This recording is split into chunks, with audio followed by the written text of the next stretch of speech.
Gracias, compañeras. Escuchábamos la información y veíamos la información sobre esta propuesta. Y no solo incluye considerar la educación como un servicio esencial, sino el transporte público, el servicio de alcantarillado, me parece también. Entonces, bueno, diputada León, Yorleni León, de Liberación Nacional, ¿por qué considerar otras áreas que en este momento no se estiman que son esenciales, pero que estas sí deberían ser consideradas esenciales cuando se habla de una huelga? Esta propuesta que pretende reformar la reforma procesal laboral actualmente en vigencia. Buenos días. Bueno, muy buenos días y muchísimas gracias por el espacio. Efectivamente, hemos incorporado una lista taxativa aproximadamente de 16 o 17 servicios públicos para considerarlos como esenciales. Esto apegados a la definición que tiene la OIT con respecto a lo que se debe o no considerar un servicio esencial. La OIT señala que todo aquello que ponga en amenaza la vida de las personas debe de ser considerado un servicio esencial. Entonces, por ejemplo, la recolección de basura, por supuesto que debería de serlo. Igual los servicios de alcantarillado, lo mismo el caso del combustible, que es una experiencia que recientemente pasamos, donde tenemos un monopolio en este país. Si no compramos el combustible a recope o el gas, nosotros no podríamos tener esos servicios y en automático paralizamos el país. Y prácticamente estuvimos en una condición de esas, de paralizar el país.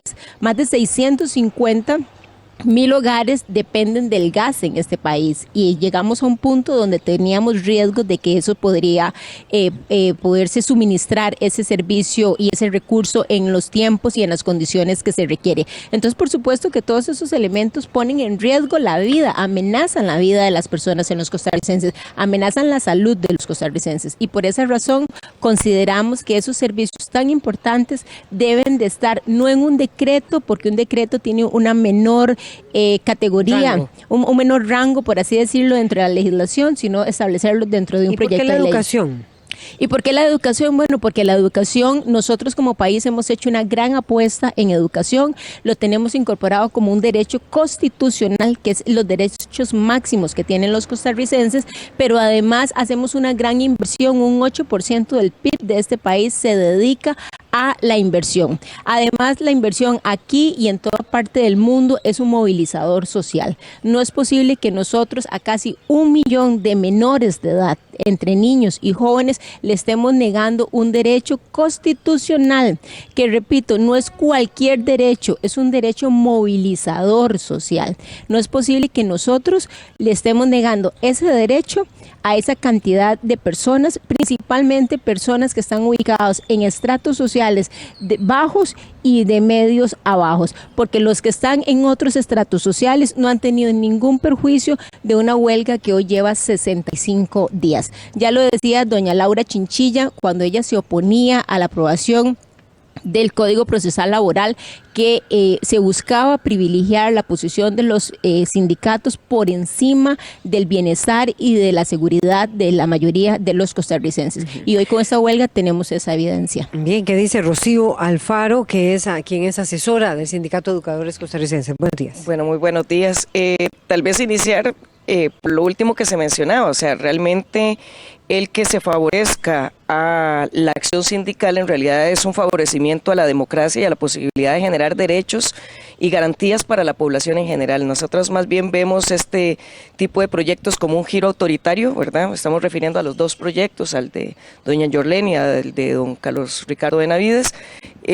Un giro autoritario a tratar de eliminar un derecho que también está consagrado en nuestra Constitución y está consagrado en convenios internacionales que están por encima de la Constitución y que tienen que ver con la posibilidad de mejorar ya no solo un tema de movilidad social particular de una persona, de una familia que invierte en la educación de uno de sus miembros, sino que estamos hablando de la capacidad de una sociedad de mejorar sus condiciones de vida. Esta huelga ha sido todo lo larga que es, no solo por el convencimiento y el compromiso que tienen los trabajadores y trabajadoras de la educación en particular, porque son los que conocen las comunidades, porque son los que conocen la realidad y cómo va a impactar, por ejemplo, el combo fiscal en esa población, sino que además Es una huelga política. Es una huelga política donde claramente la otra parte no ha habido forma de que quiera dialogar, no ha habido forma de que ceda, no ha habido forma. Entonces, decir que es responsabilidad exclusiva los 65 días de huelga del sector sindical es obviar que es un ajedrez en donde del otro lado también hay un jugador. Esta idea también de los servicios esenciales es muy claro cuando se plantea en OIT que no puede ir en detrimento de la posibilidad real y el derecho de los trabajadores y trabajadoras de ejercer su derecho a la presión. O sea, lo único que tienen los trabajadores es la posibilidad de presionar. Y se habla de servicios esenciales que ponen en peligro efectivamente la vida, y se habla también de servicios mínimos que se pueden garantizar efectivamente en esos servicios esenciales para no poner en peligro. Y eso en Costa Rica siempre se ha respetado. Si nosotros vemos la huelga en salud, que es tal vez la huelga más delicada, siempre se ha garantizado no solo la atención a las personas que están dentro de los hospitales, sino también todo lo que es emergencias, y eso nunca se ha puesto en riesgo. O sea, a pesar de eso se puede generar huelga en servicios específicos o en sectores parciales, y lo que vemos es como un intento de, por un lado, impedir legalmente lo que se avanzó, una reforma procesal laboral que llevó casi, creo, 18 años más o menos en negociación, en consensos, y ahora quererla quitar, bueno, hasta con una vía rápida, ¿verdad? Querer quitar todo lo que se avanzó, poner periodos que realmente para el resto de procesos administrativos es impensable, apelaciones a 24 horas, ¿verdad? Estamos hablando que se quita realmente lo que promete en el título, ¿verdad? Que es seguridad jurídica en el proceso de las huelgas, y en el tema de los servicios esenciales nos parece que es extralimitarse, que es un poco exagerado tratar de abarcar sectores completos que han sido mencionados también en las distintas recomendaciones de OIT como servicios que no son esenciales, o servicios en donde lo que se debe es asegurar el funcionamiento mínimo, los servicios mínimos dentro de esos servicios esenciales, para no llegar al peligro de la salud y la vida de la población. Es que aquí, bueno, John Lenny León, diputada de Liberación Nacional, sobre lo que decía Rocío Alfaro, del Sindicato de Educadores Costarricenses. Tiene un corte, vamos a ver, un corte autoritario, fue lo que dijo, y afirmaba también que prácticamente se estaría negando el derecho a huelga en prácticamente en todos los servicios. Bueno, vamos a ver, primero, para nada, y está lejos de ser una posición autoritaria, está más bien del lado de tratar de atender necesidades reales que tiene este país, principalmente en las condiciones actuales en las que estamos, donde para todos la situación económica y social se ha vuelto complicada y difícil, ¿verdad? Lo peor que podemos hacerle a Costa Rica es paralizarlo y de esa manera pues generar más afectaciones de la que ya existen. Entonces está lejos de ser un tema autoritario.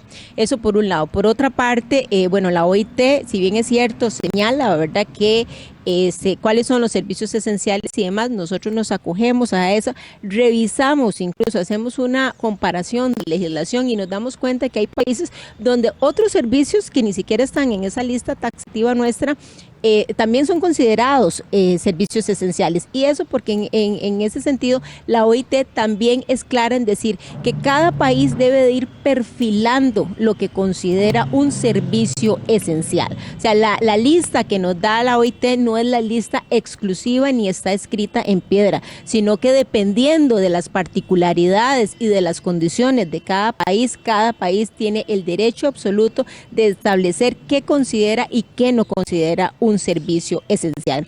Y repito, aquí el tema de abrir esa lista es asegurar servicios que están garantizados a nivel de la Constitución política en unos casos, y otros a nivel de leyes e instituciones que por muchísimos años nosotros hemos ido creado y hemos ido fortaleciendo poco a poco. Bueno, yo sí, lo que creo, sí, lo que hemos analizado en general es que, vamos a ver, efectivamente la OIT lo que recomienda es que se haga una lectura, ¿verdad?, histórica del contexto de cada país para saber realmente qué son servicios esenciales y en cuál lo que debe garantizarse son servicios mínimos para no poner en peligro la vida de la población. Y realmente lo que nosotros encontramos es que en Costa Rica el sindicalismo siempre ha sido muy responsable, no habría por qué ahora hacer esa lista tan extensa, tan abarcadora, sin dejar la posibilidad, o sea, porque se le está quitando la posibilidad real a los trabajadores del sector público. Aquí hay que recordar que en Costa Rica es una excepción también en términos de lo que sucede en otros países respecto al sindicalismo, y es que en este país es prácticamente prohibido tener sindicatos en el sector privado. Existen, terriblemente débiles, la gente lo sabe en el sector privado y posiblemente mucha de la gente que nos escucha lo sabe perfectamente. Decir huelga o decir sindicato en el sector privado es prácticamente ganarse la carta de despido. Es una realidad. Aquí el sector que tiene fortaleza aún en este momento, y posiblemente eso vaya a cambiar con la misma reforma procesal laboral que garantiza derechos más fuertemente al sector privado, pero en este momento lo que hay es sindicalismo fundamentalmente en el sector público. Y entonces cuando se dice prácticamente, porque la forma en la que está redactada, lo que hemos conocido por medios, porque realmente no hemos podido acceder, todavía el proyecto no está subido en el SIL, todavía hoy lo traté de buscar, no está subido, pero lo que han circulado en medios, digamos con declaraciones de la misma diputada, y pues prácticamente abarca todas las esferas del sector público, dejando entonces sin posibilidad de ejercer el derecho a huelga, que es un derecho fundamental para el establecimiento de otros derechos y para la garantía de otros derechos. Entonces no es tampoco un derecho cualquiera. El derecho a la huelga es fundamental para el establecimiento de las libertades democráticas. O sea, estamos hablando de la posibilidad que tienen los trabajadores y trabajadoras del país de expresarse y de establecer diálogos. Bueno, se supone que para eso es. De hecho, antes de llegar a la huelga se tiene un proceso largo de diálogo, de propuestas, etcétera, que también está garantizado y también está reglamentado en la reforma procesal laboral, ahora el Código Procesal Laboral, y pues que lo que vemos es que se está tratando de evitar que ese proceso se dé. Si no hay posibilidad de huelga, si lo que se dice es, claro, la educación es importante, la comercialización es importante, la comercialización de alimentos, viene el tema de los puertos, bueno, son temas importantes, por supuesto. Si no fueran importantes, no habría un servicio público, no habría una planilla pública, no habría tampoco posibilidad de presión. Si fueran servicios irrelevantes, pues ante una huelga le podrían decir a la gente, pues quédese ahí porque a nadie le interesa lo que usted está haciendo. La posibilidad de ejercer presión es algo que está contemplado también en los convenios de OIT, y es un derecho de los trabajadores mantener la posibilidad de presionar, y lo único que tenemos los trabajadores es nuestro trabajo.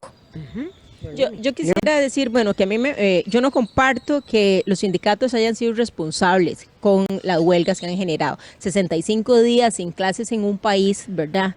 Donde las clases sociales más bajas son las afectadas, me parece que eso no es un acto de responsabilidad, y perdón que sea tan sincera en decirlo, ¿verdad? Pienso en todas esas madres que tienen que enviar a sus hijos, que la única herencia que tendrán para sus hijos es la educación, porque no tienen más recursos que darle, y esa educación afectada, ya como lo ha dicho el ministro en varias oportunidades, no hay manera de poder compensar esos 65 días o más que va a generar la huelga. Eso me parece que no es un acto responsable, como tampoco es un acto responsable clausurar o intentar clausurar las lavanderías de los hospitales y generar posibles situaciones de salud complicada dentro de los hospitales, o un acto de pretender paralizar este país sin combustible. Eso no son actos responsables, ¿verdad? Eso no son huelgas responsables, y esas son las situaciones a las que particularmente yo, por supuesto, en mi condición no de diputada, sino de ciudadana, por supuesto, que me preocupan y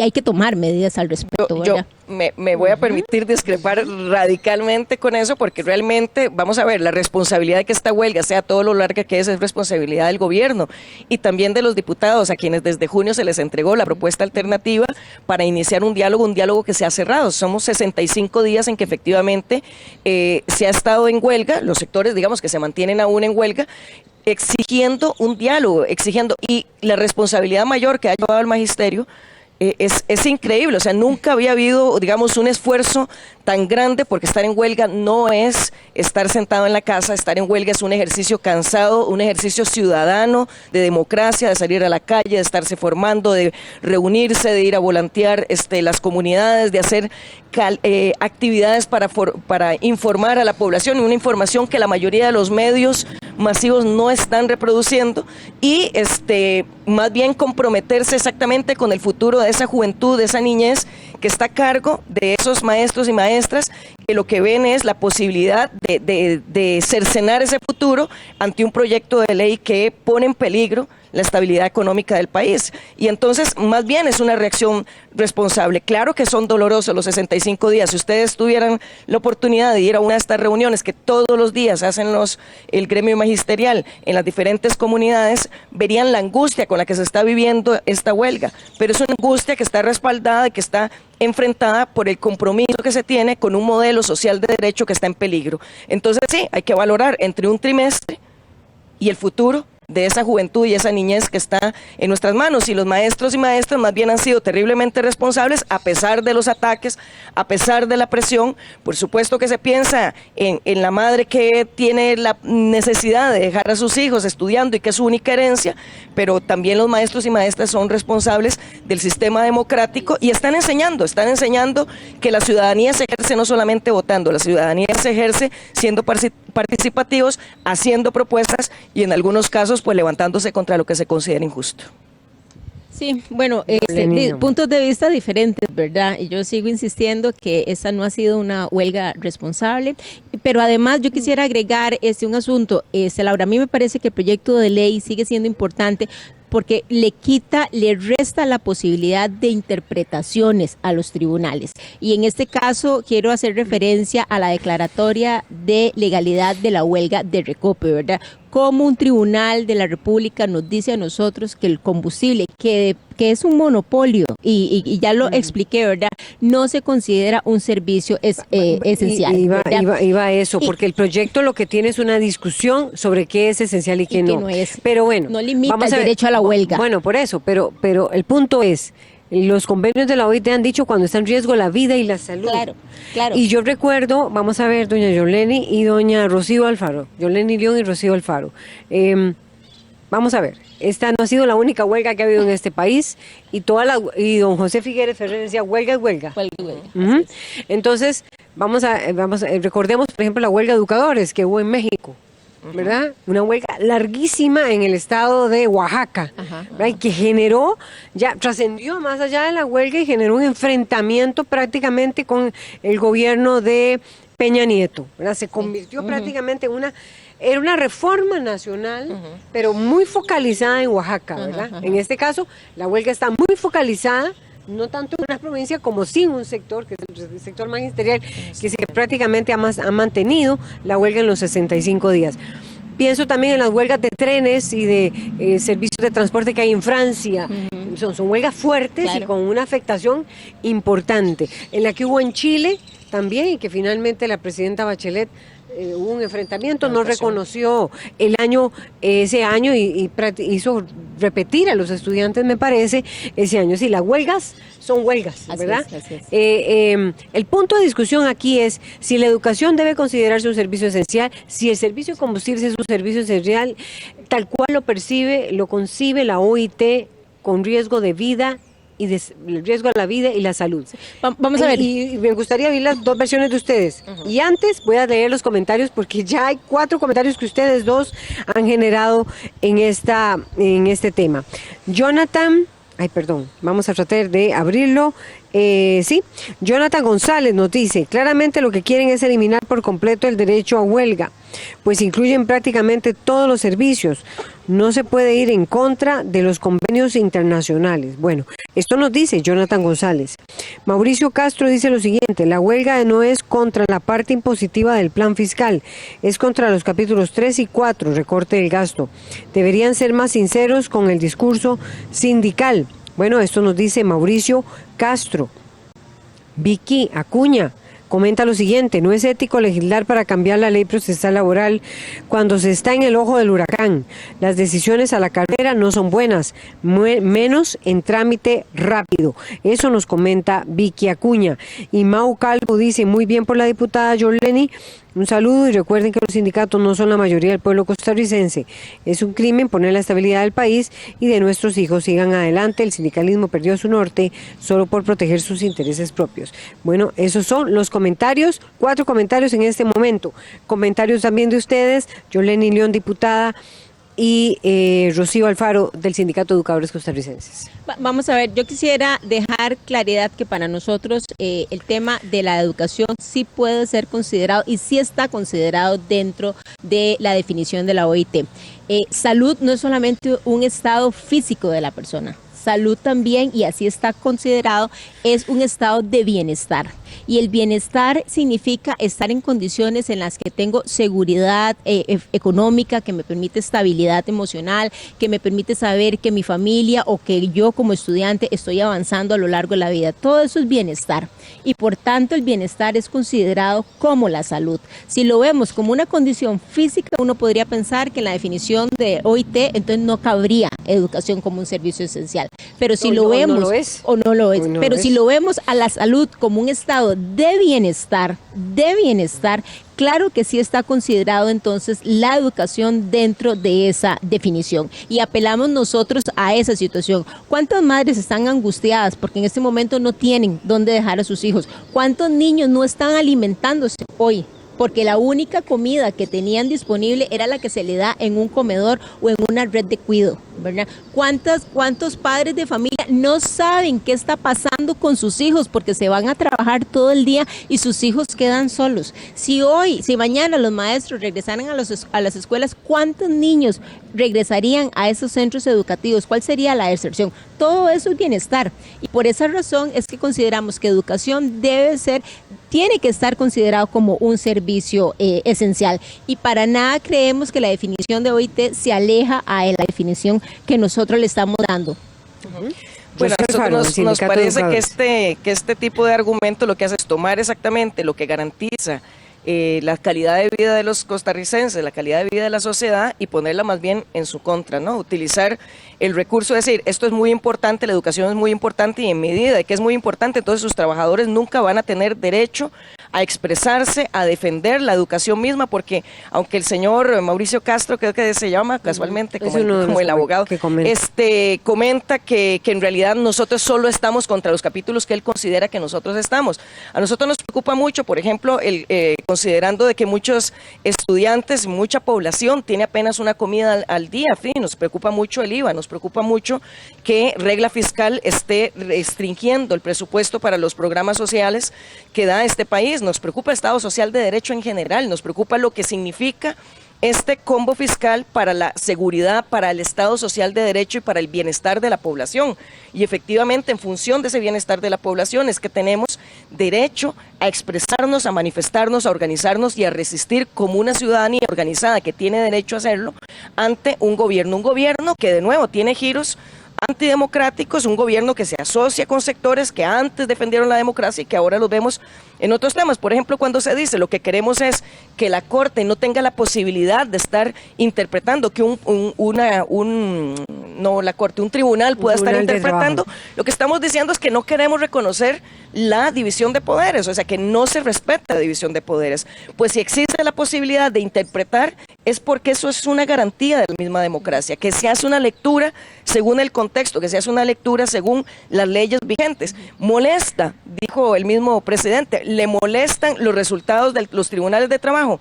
Pues es lamentable, sí, les molesta porque tienen una posición en la que quieren imponer una forma de ver la sociedad, una forma de economía que va a tener enorme impacto en la sociedad, y que de parte del sector sindical, pues nosotros nos debemos a la clase trabajadora, que es la mayoría, es la inmensa mayoría. Cuando hablamos de la preocupación, bueno, primero que nada, las maestras y los maestros también son padres y madres de familia, y también ven con preocupación el futuro de sus hijos, pero también, y como es el decir popular, las maestras y los maestros son la segunda mamá, ¿verdad? Es un poco lo que se dice, ¿verdad? Las niñas son la segunda mamá de todos aquellos chicos que pasan por nuestras aulas, y realmente es así, la gente está preocupada por el futuro de esos niños y esas niñas. No podemos limitar el proceso educativo nada más a un momento, a un periodo, y pensar que eso es prioritario respecto de la posibilidad que van a tener esa población a futuro de tener acceso a servicios sociales, a futuro a tener más educación, porque también se está poniendo en entredicho. Vean ustedes cómo va la discusión sobre el presupuesto a la educación. Se está bajando el presupuesto a la educación realmente. Cuando se mete el INA, cuando se mete la red de cuidado en el mismo 8%, que además nunca se ha cumplido, 8% del PIB para la educación. Entonces, ¿qué es lo que estamos viendo? Un contraste entre proyectos de modelos de sociedad que se están poniendo en discusión, y esos modelos de sociedad no es solamente la parte económica, es también la parte política y tiene que ver con democracia. Aquí esos proyectos de ley lo que están es queriéndole tapar la boca a la clase trabajadora. Es cierto que los sindicatos no representamos al 100%, pero es porque aquí no hay posibilidad de que los 100% de los trabajadores se sindicalicen. Bien, yo sé que ya hay reacción de la diputada Yoleni León, pero también hay comentarios y tengo que leerlos muy rápidamente. No tenemos las pantallas listas, ustedes dos han generado estos comentarios. Olman Mata nos dice lo siguiente: casi todos los derechos fundamentales de este país se lograron a través de la huelga. La sociedad no lo debe de olvidar. Simón dice: la dirigencia sindical ha demostrado ser todo menos responsable. Eso quedó clarísimo cuando sus líderes propagan mentiras sin sonrojo para justificar la huelga. Perdón, me brinqué uno, me están diciendo sí. Me brinqué uno, ok. Norman Gutiérrez Solórzano, doble discurso de la diputada León, donde dice que la educación es pilar de una democracia, pero debilitan el Fondo para la Educación Superior Estatal. Estos tipos de proyectos lo que buscan es limitar y callar cualquier forma de expresión de la ciudadanía en un país que se autodefine democrático y que esa misma democracia se dice tener. No es para conveniencia de unos intereses que con lobby en la Asamblea Legislativa salen a la luz proyectos en contra de los derechos ciudadanos. Y finalmente Steven Pérez dice: para doña Rocío Alfaro, los tratados internacionales no están por encima de la Constitución.